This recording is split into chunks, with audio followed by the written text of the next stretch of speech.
Hello, and welcome to the ADA's 30th anniversary of the Americans with Disabilities Act Celebration and Challenge Panel at the American Association for Access, Equity, and Diversity, AAAED's 46th National Virtual Conference, Turning Obstacles into Opportunities.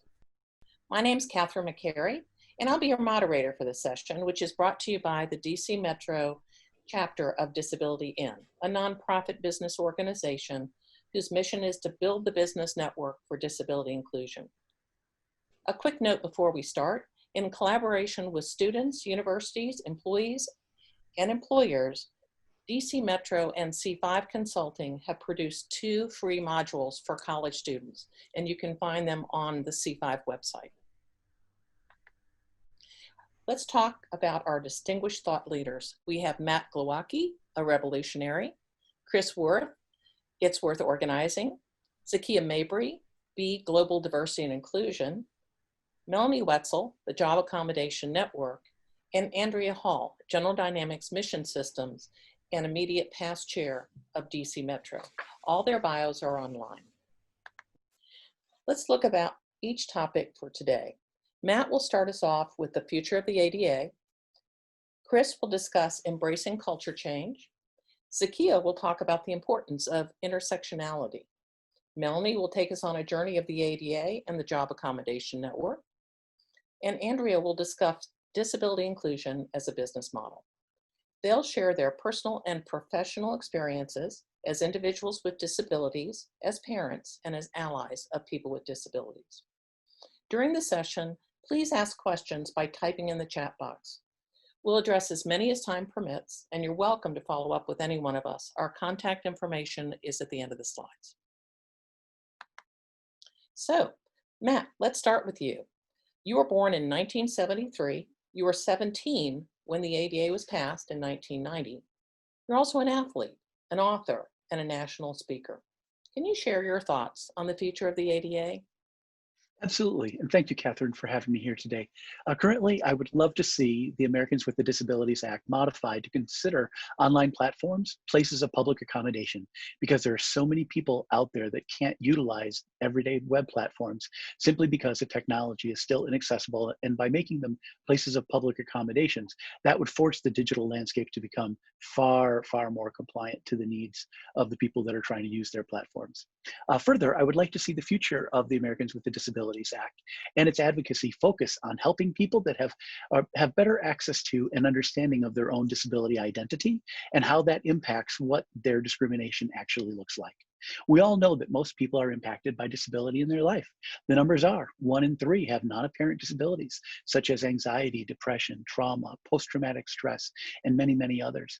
1 in 4 people have apparent physical disabilities. There are 40 million family caregivers, and most everyone else in the United States has at least someone close to them that experiences the impact of a disability. And of course, anyone who might be left over, well, they're all just temporarily able-bodied anyway.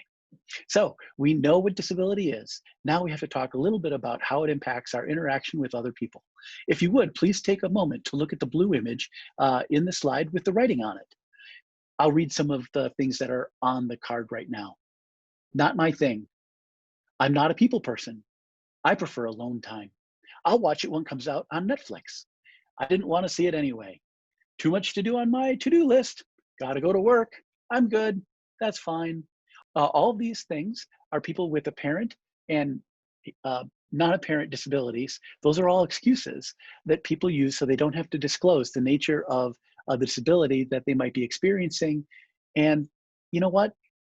Don't feel bad about it if you do use those excuses, because large amounts of the stigma that surrounds disability oftentimes keeps people from speaking up and gaining access to the same quality of experiences that able-bodied people take for granted. When people choose not to speak up for themselves, it's often a result of not wanting to share personal information, never wanting to appear less than, or coming off as someone who deserves to be pitied. And you know what? I do it too. I use those same excuses. And when I think about when I'm doing it, I realize that I'm actually contributing to the stigma, internalizing the oppression that comes from that stigma, and not learning how to advocate for myself. We're actually the only minority group that loses status the more we talk about what our discrimination looks like. And because people don't think they can really help us. And again, when they hear about what we're going through, many times they start to pity us. And then when they do that, they don't necessarily see themselves as us. And that contributes and builds the wall between groups of people that we're all trying to break down. Right now, we should all be trying to normalize the conversation around what people are experiencing as a result of their discrimination, as a result of their disability. And we should let them talk about what their hardship is so we can all learn how to empathize and learn from other people who are around us all the time. Back to you, Catherine. Thank you, Matt. And may I ask you for a quick idea or story that you might want to share with us, something that happened in your personal life that occurred because of the ADA? Well, the biggest thing is I always like to tell people that I've lived two lives. The first life was before the Americans with the Disabilities Act, and my second life is, of course, after. And the biggest thing that I noticed is just how people treat me when I experience something that I consider a little bit of a challenge or a disability. And those things come to me most of the time when there's an issue of something that's not physically accessible. And before the Americans with the Disabilities Act, I would come across some kind of a barrier that would prevent me from doing something or going somewhere.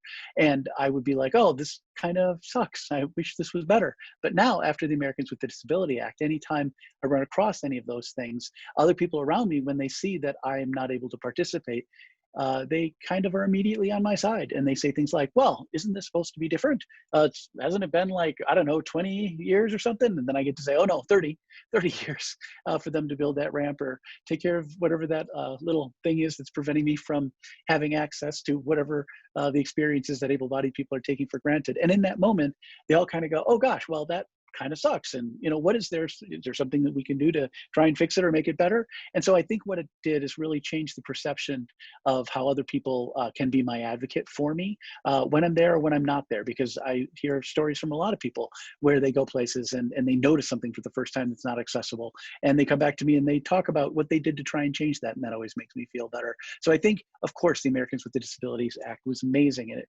guarantees so many legal requirements and accessible items for people to use. But I think the best thing for me is just a general awareness that it created in the general public to allow them to automatically be on my side and try and help me as much as they possibly can.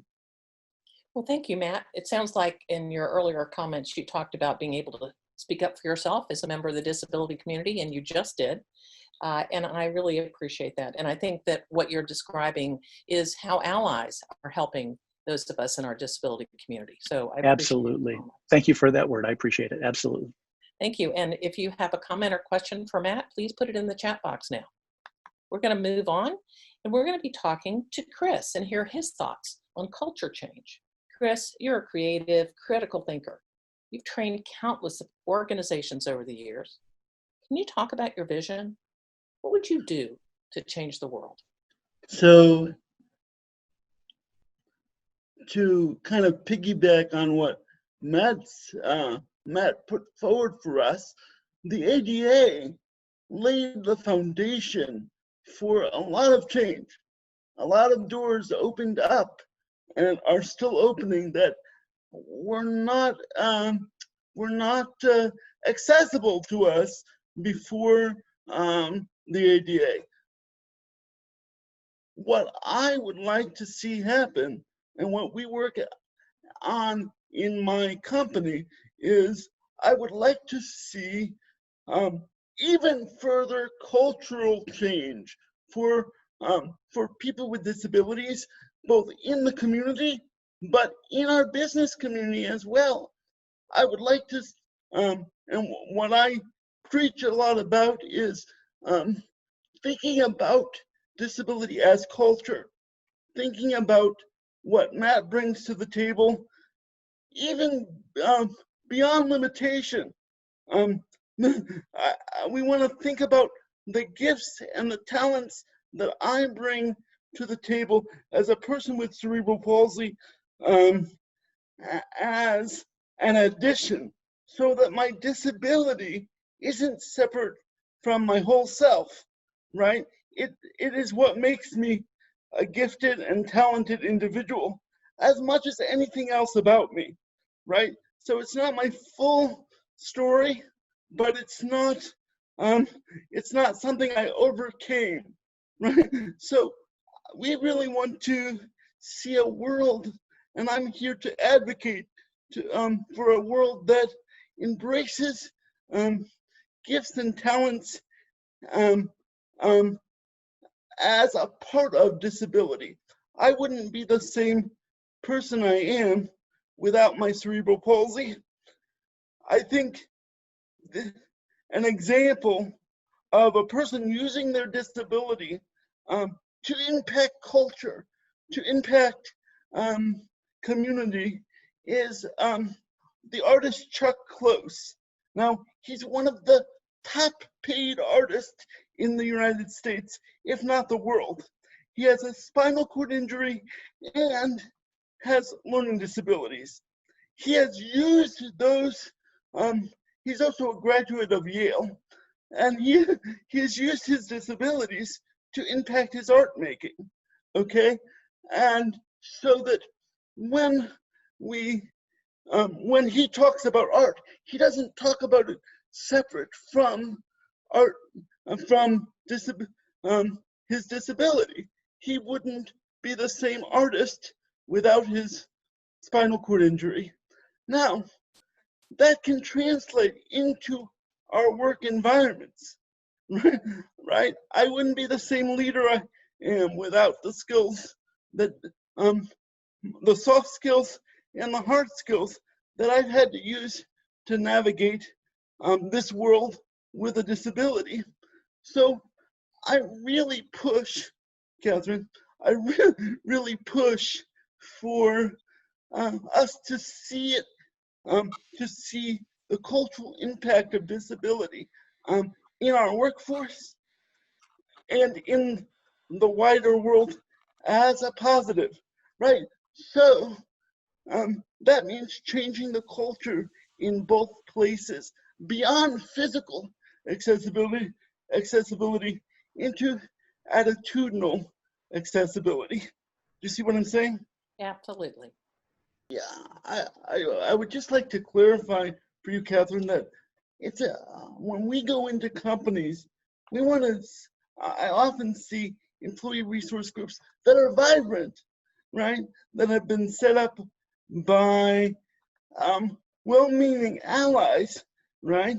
But in the St. Louis region, I want to see, and my company wants to see more people with disabilities invited to those spaces. And I think at least our city is right at the beginning of that.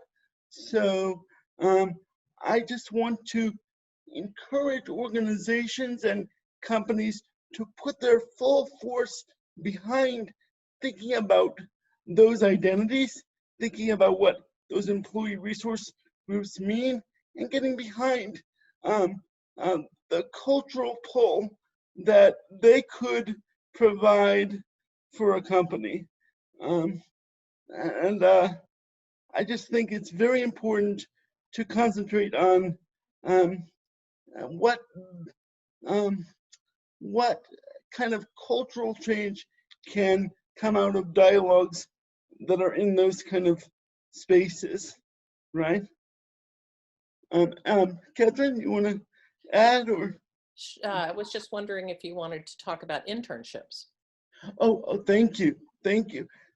And I know this is going to be addressed in the panel a little bit further down, but for me, all the way going through school, I didn't see a lot of opportunity for internships. People weren't recruiting people with disabilities. When I went to a tabling session at my university and met a company, I didn't see pictures that looked like me on their brochures. Now I'm an older person, but that's still a sort of stumbling block. And I know that another person will touch on that more, but we need those gifts and talents that I sort of started this conversation out with. um, plugged into real world challenging experiences.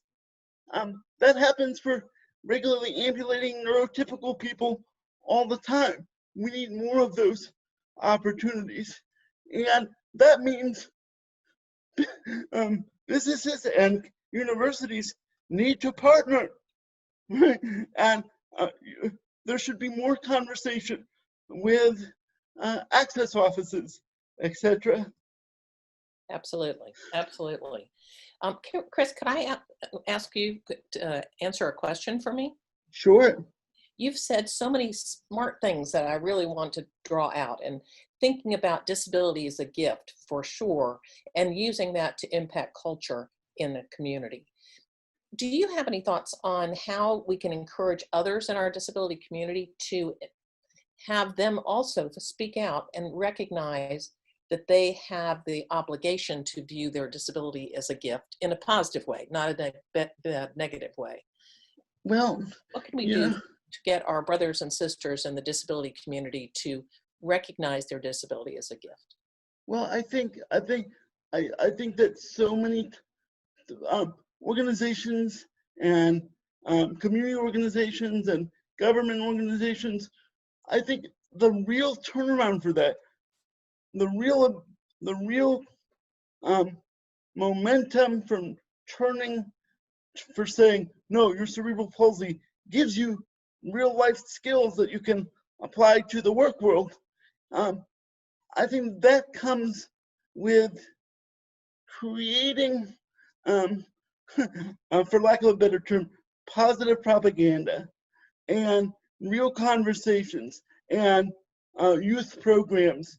I often think of the young Black entrepreneurial programs that I've heard about in high schools. And what if there were a disability focused, not something that solely focused on the disability, but like what kind of innovative thoughts come out of um, a young person's mind as they have to navigate their disability? What Yeah, if we had clubs that encouraged the thought that my cerebral palsy isn't something to be fixed, but it's a part of my identity, right? Does that make right. sense, Catherine? Yes, it does. And I would like to spend another 20 minutes talking to you about this, but I think one of the things that you're spot on is about culture change. Culture change takes time, but it also takes people speaking up. Yeah. So thank you so much. And again, if you have a question, please put that in the chat box. Zakia, it's your turn. You have been an amazing leader in our community. Can you share with us your thoughts on intersectionality and its impact on disability inclusion? Because I think it's being talked about by our previous speakers, but I'd like you to just bring that out for us. Sure. Thank you, Catherine. First, let me just say intersectionality was coined by Kim Crenshaw, and I'm very happy that this topic is now on the forefront. Um, a lot of information has readily started to come out about intersectionality, and it's a very appropriate conversation for us to have right now because a lot of marginalized groups have been affected. When we look at intersectionality, we're looking at um, groups such as uh, people of color, veterans, um, the LGBTQ community, uh, and we want to ensure that they feel included and that their voices are heard. I have grown up in a military family. I grew up mostly overseas, didn't move back to the United States until I was in ninth grade. So that's part of my identity, being in a military family. And now I'm in a military family again. And so the veteran having the veteran life, that's part of a marginalized group. So what we do at Be Global is work with marginalized individuals and companies to make sure that their culture is healthy. And so when we look at that, we also want to look at microaggressions. And a lot of people are not sure what exactly is a microaggression. And so we break it down and explain microaggressions, micro insults, and unpack that and what are biases and things of that nature.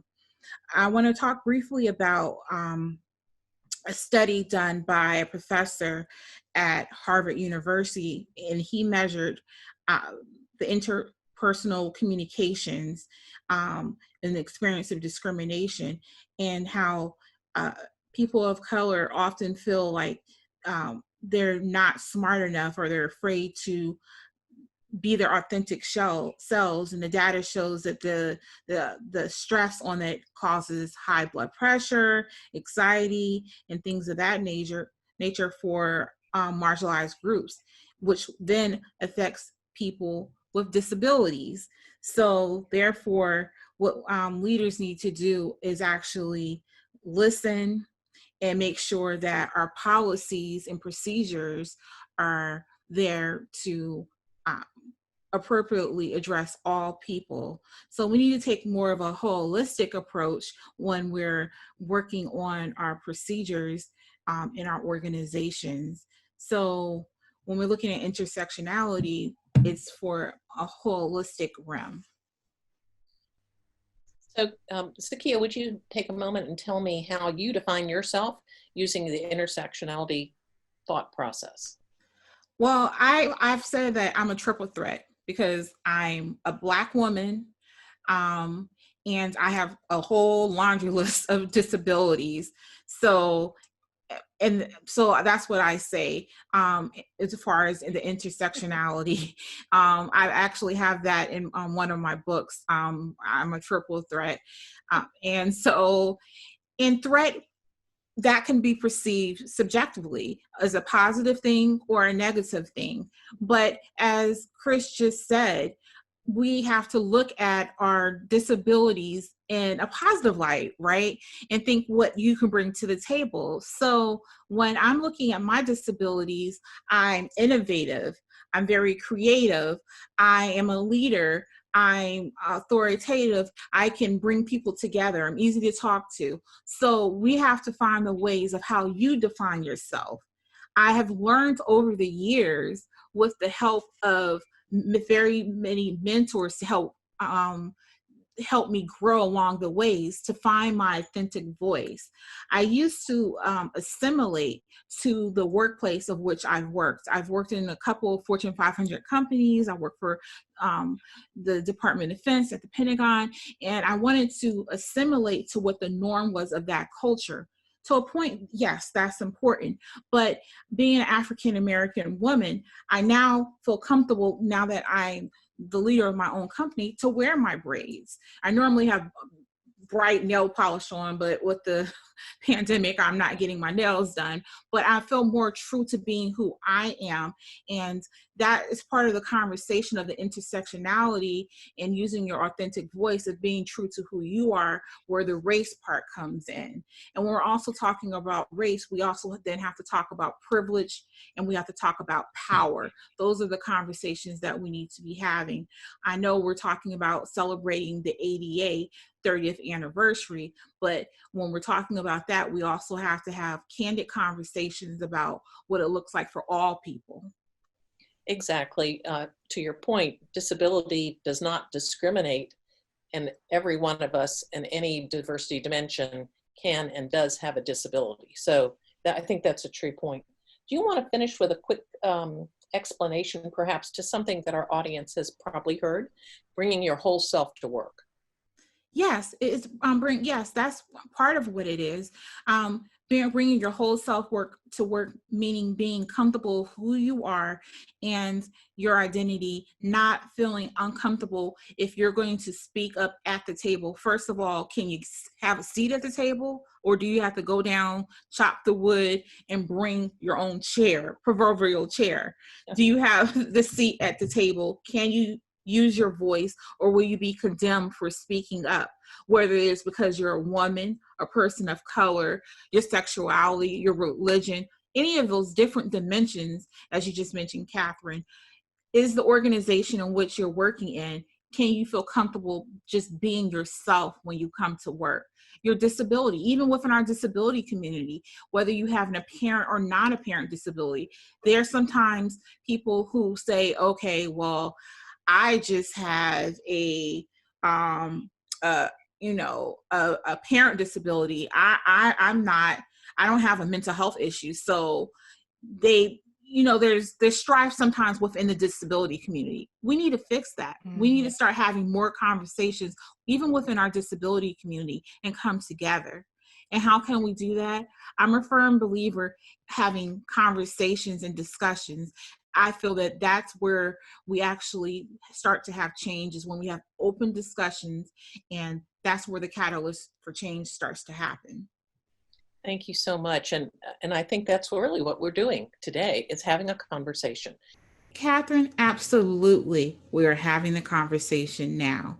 However, I just wanted to point out to the viewers of this wonderful panel that we actually need more people to have conversations such as this, to include people in the disability inclusion world, to have candid conversation about disability inclusion, intersectionality, race relations. A lot of people are wanting to stay away from race conversations. And my point was that we need to be more intentional about having all people come together with conversations such as this. As a Black leader in diversity and inclusion, specifically talking about disability inclusion, I am all too familiar with the importance of surrounding myself with those who are afforded advantages, some would like to call it privileges, that I certainly am not afforded. So I think it's important to have conversations about privilege and power and how that affects individuals who have it and those who certainly do not have it. Additionally, I think that it's important for those who connect with universities to not forget to go to historically Black colleges and universities, HBCUs, which I'm a proud product of, because there are a lot of untapped talent there. And as we're going through this pandemic, there are so many HBCUs that are losing funding because a lot of HBCUs are state institutions. So be sure that recruiters, leaders, reach out to historically Black colleges and form relationships with them. Some of them are right there in your backyard. While we're tearing down the stereotypes and prejudices, inclusive leaders, I charge us with doing more than we're doing right now.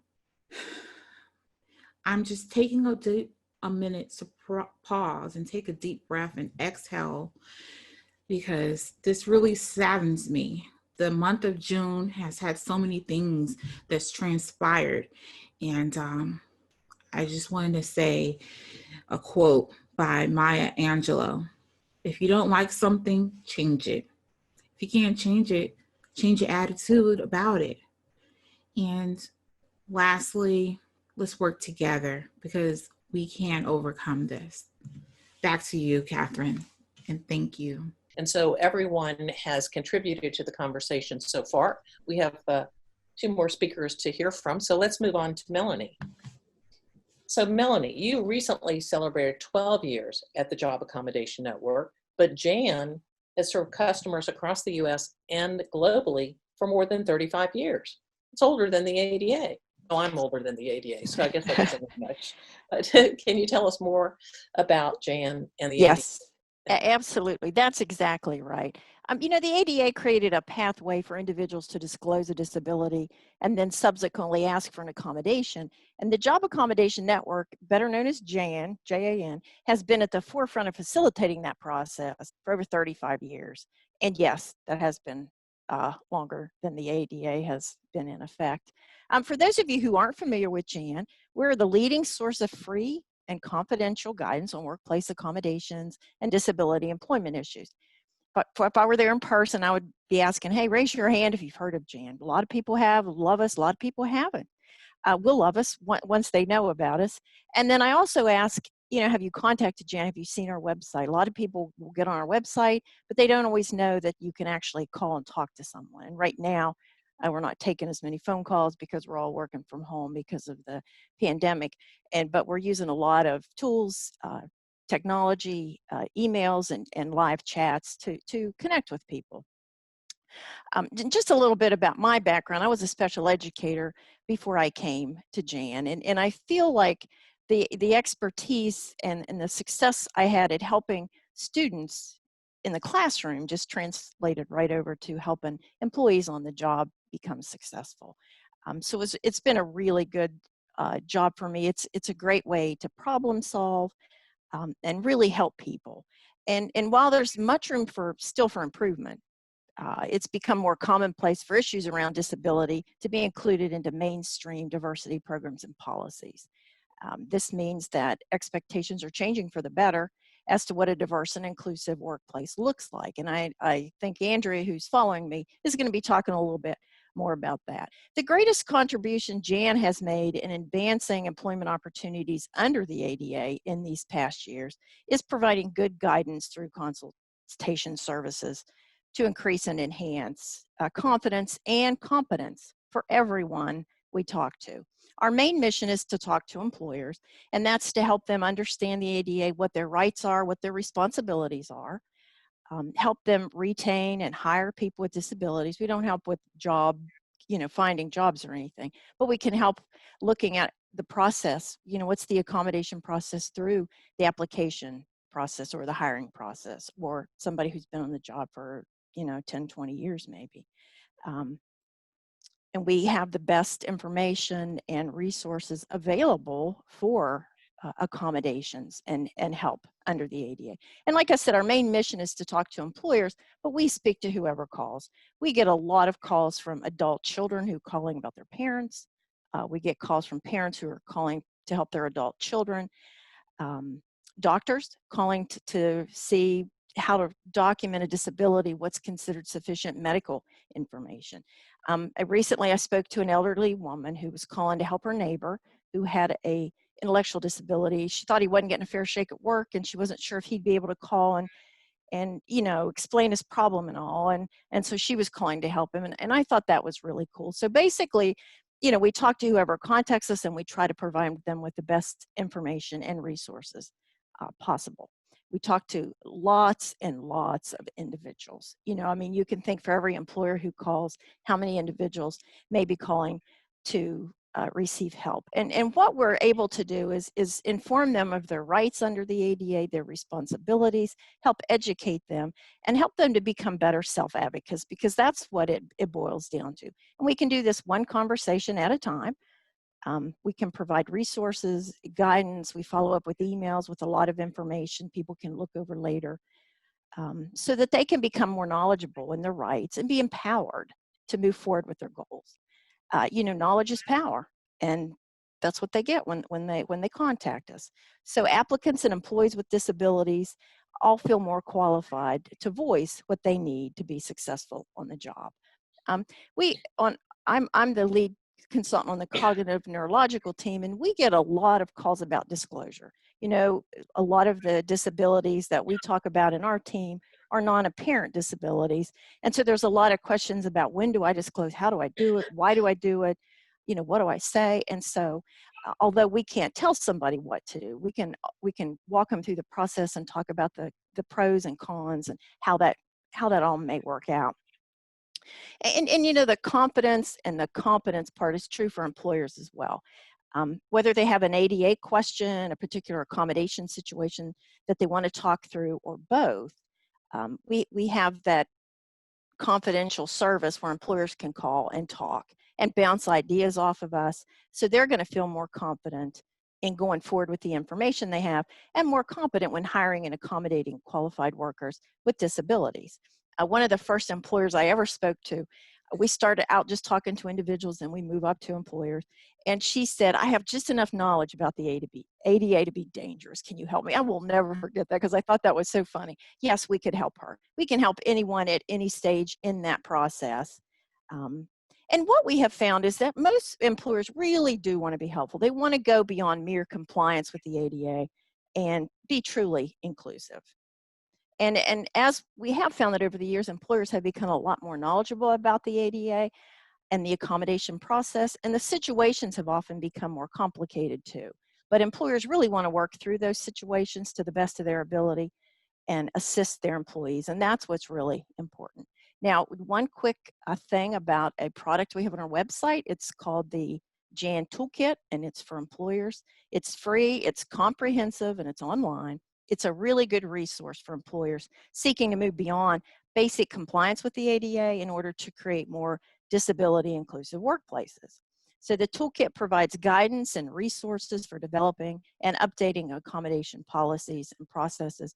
And it also contains policies and processes from leading US businesses. So you can kind of see how they're doing things. And then there's a variety of accommodation forms, training presentations, and we've made some really interesting role play videos that model inclusive behaviors for hiring, for maybe pulling somebody in for a disciplinary meeting, or how to handle an accommodation meeting. So those are very helpful.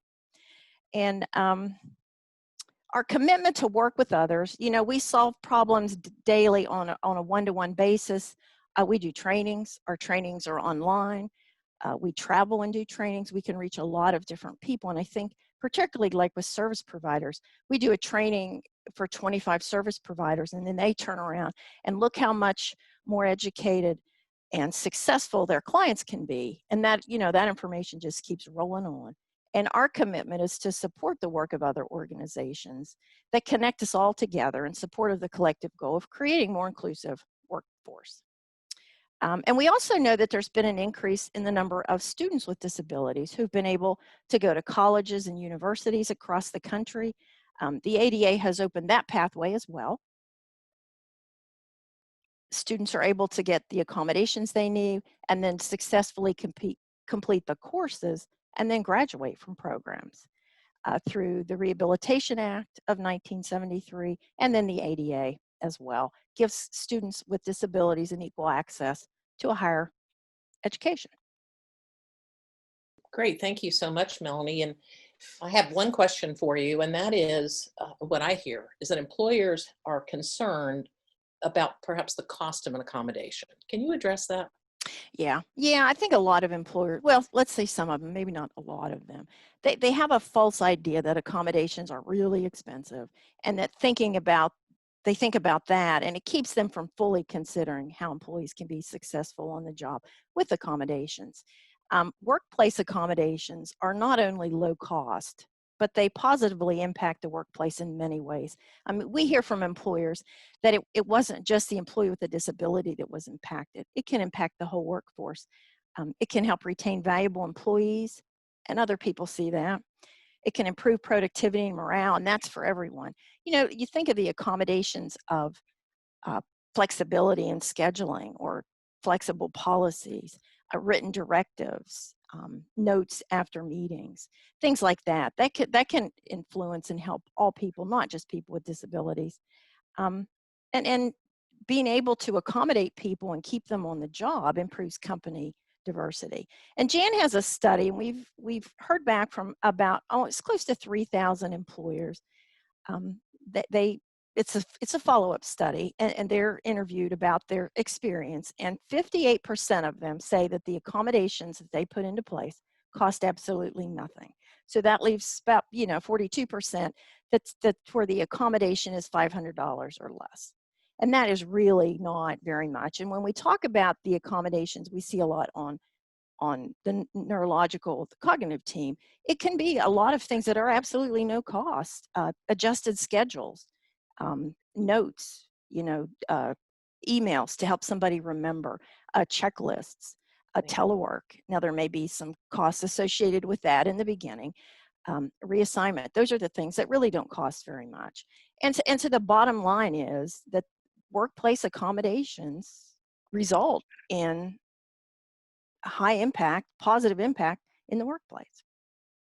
Thank you so much for addressing that. And I think if you have been in this situation that you've not heard about the Job Accommodation Network until today, well, now you have. Now So you have, now you exactly have. right. Right. And I'll ask, again, our audience to go to that chat box if they'd like to ask a question or make a comment.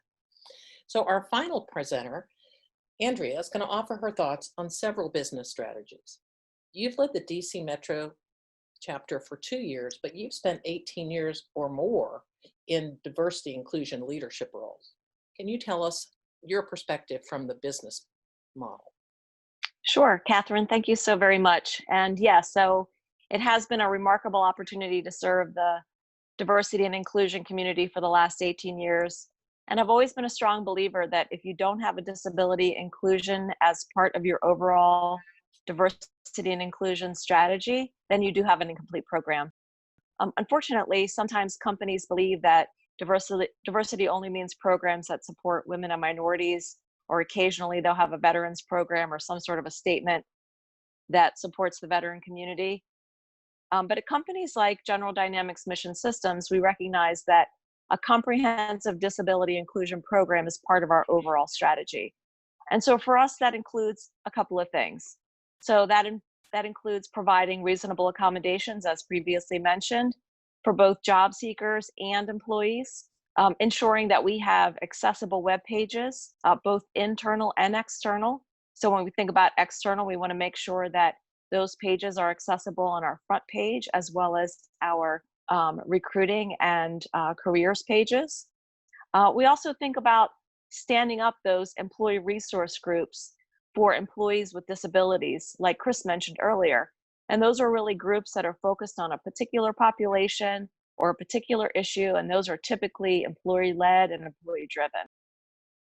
We also like to provide regular reminders for self-identification, giving folks an opportunity to self-identify their disability status, and that includes those self-ID campaigns. And then we also like to have community partnerships and regular outreach for recruitment and relationship building to all the populations, including the disability population that we are attempting to attract into our workforce. And then finally, we do put a lot of attention around intersectionality, as Zakia talked about, and we look at both military and disability, as well as university and disability. So for my company, as a defense contractor and other similar defense contractors, we are obligated by OFCCP, the Office of Federal Contract Compliance Programs, and other federal regulatory agencies to conduct certain activities through good faith efforts or scheduled self-identification reminders, etc. But for me, I'm a disability community advocate and ally. To me, that's not enough. And for me personally, as the spouse of a disabled veteran and the mom of a child with epilepsy, it's absolutely and definitely not enough. So in my role as a diversity and inclusion practitioner, we in this community really recognize that it's imperative that we keep our ear to the grindstone and really learn and understand all of the new and innovative ways of how we can best support our diverse constituencies as well as our internal employees. So I know that the first topic we were going to talk about is self-ID campaigns. So what is that? So that is an opportunity for you to canvass your workforce and invite your employees to self-identify their disability status. Now, typically you have the opportunity to do that when you're a new employee, but let's be real, your disability status could have changed while you've been in that workforce. That's one of those diversity demographic metrics that could possibly change in your lifetime. So what we have found is the best practice when we're inviting our staff to update their self-identification is to make that invitation warm and inviting, sort of avoid the legalese that's buried in the 503 document, and try to inform your employees that this is around investment through programs and relationships, and let them know that it's a good thing to self-identify. We also make sure that we do this often, and we typically align our self-ID campaigns with disability celebration messages. So if your company has a planned message around the anniversary of the ADA or the October NDEAM, which is the National Disability Employment Awareness Month, then make sure that you include an opportunity for your employees to self-identify. One of the things we try to avoid, though, is hosting self-ID campaigns during your annual benefits enrollment so that employees don't get confused between selecting their health benefits with their self-identification of a disability. One of the other things we also like to let people know is to remember that self-identification is not self-disclosure. So I'll use my son as an example. My son with epilepsy has a non-apparent disability. And so he has to self-disclose his disability to his manager and to his colleagues to let them know what is the seizure protocol should he have a seizure while he's at work. He's a perfect example of what Melanie described as a no-cost accommodation. All he has to do is inform his workforce of what to do, and that's it. There's no cost associated. So really want to recognize that self-ID, that information that you share on the 503 is only provided to those who need to know and are responsible for reporting that information back to the federal government. So my next bullet is around community partnerships. So that's really where you're building those relationships with external organizations for outreach and recruitment. And my suggestion is make it expansive, cast the widest net possible. I can tell you that in my company, just a handful of examples, we partner with the Disabled American Veterans Organization, Operation Impact, which supports severely disabled soldiers, Careers in the Disabled, of course, the National Organization of Disability In, as well as many of its affiliates, all of our state and local organizations. But we also reach out to the disability offices for the Tier 1 campuses where we recruit. So we let them know in advance of coming on to their campuses for job fairs, and then we follow up with them after the fact. We also identify schools with large populations of disabled students that are within the same areas that we are located. So one of our big schools that we partner with is Gallaudet University, which is a school for the deaf in Washington, D.C., which is just a few miles away from our headquarters in Fair Lakes, Virginia. And then finally, my last bullet is around intersectionality of military and disability as a defense contractor. So as a defense contractor, you do have a sort of a federal regulatory requirement to hire veterans, protected veterans. So what I recommend to companies is don't just have a veterans program, have a military program. Focus on the financial readiness of that military family. And so what that means is you're not only talking to that veteran that's transitioned out, you're also talking to that person that's still a National Guard member or a reserve member, and you're also engaging your military spouses and your military caregivers.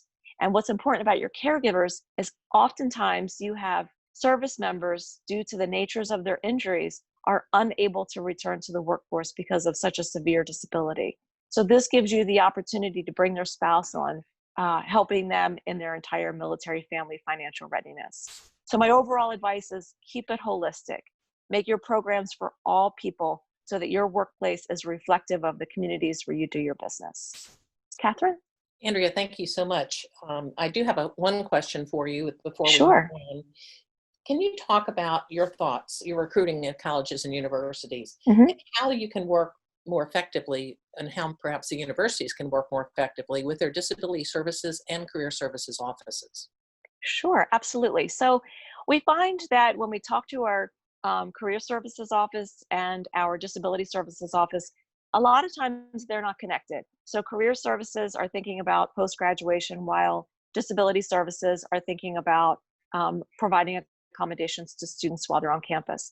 What we encourage them to do is really work together and help us connect with those students well in advance of their graduation, so we can help them identify internship opportunities that maybe they could join us as a freshman or sophomore while they're in school, build some expertise, possibly gain a security clearance. So when it comes time to graduate and then work with that career services office, they already have a position lined up. So we do our best to reach out to those students well in advance of our visits to their campus, and then well after the fact.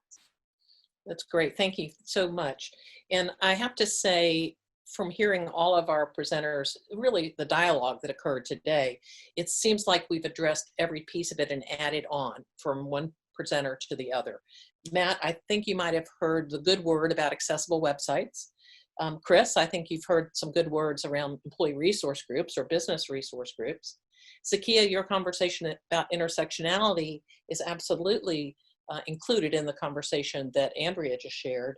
And then Andrea also mentioned the reasonable accommodation process. So Jan also is a part of that. So I feel like all of you have contributed to a dialogue that has been incredibly rich and full of information. So I want to thank you all for that.